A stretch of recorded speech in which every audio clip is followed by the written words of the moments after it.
मित्रांनो, share market ही पैसे कमवण्याची अशी जागा आहे की याच्या माध्यमातून भारतातील प्रत्येक व्यक्तीची पैशाची तहान ही पूर्ण केली जाऊ शकते। शेअर मार्केट हा पैशाचा पूर्ण एक समुद्र आहे। पण जर आपण व्यवस्थित विचार केल्यास शेअर मार्केटमध्ये येणारे 99% लोक हे अयशस्वी होतात आणि फक्त 1% लोकच हे शेअर मार्केटच्या माध्यमातून पैसे कमवतात। यामागील कारण आहे, कारण शेअर मार्केटमधून जर आपल्याला पैसे कमवायचे असेल तर आपल्याला काही नियमांचे काटेकोरपणे पालन हे केले पाहिजे।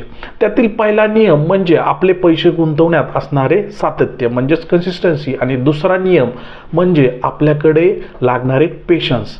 आपल्याला जर पैसे कमवायचे असेल तर आपण सतत SIPच्या माध्यमातून शेअर मार्केटमध्ये पैसे हे गुंतवले पाहिजे। म्हणजे आपण महिन्याकाठी 500, 1000, 5000 जे काही आपले ऐपत असेल ते सतत पैसे हे शेअर मार्केटमध्ये गुंतवले पाहिजे। त्या ठिकाणी आपण प्राइसचा कुठलाही विचार केला नाही पाहिजे। आणि पेशन्स, आपल्याला जर पेशन्स पाहिजे असेल तर आपण जे कोणते चांगले फंडामेंटली स्ट्रॉंग शेअर घेणार आहोत किंवा आपल्या ज्या काही म्युच्युअल फंडाच्या माध्यमातून SIP आहेत, ह्या SIPचा विचार आपण लॉंग टर्मसाठी म्हणजे 10 किंवा 15 वर्षासाठी केला पाहिजे। त्या ठिकाणी आपल्याला पॉवर ऑफ कंपाऊंडिंगचा फायदा मिळून आपण लॉंग टर्मसाठी मध्ये भरपूर पैसे हे कमवू शकतो।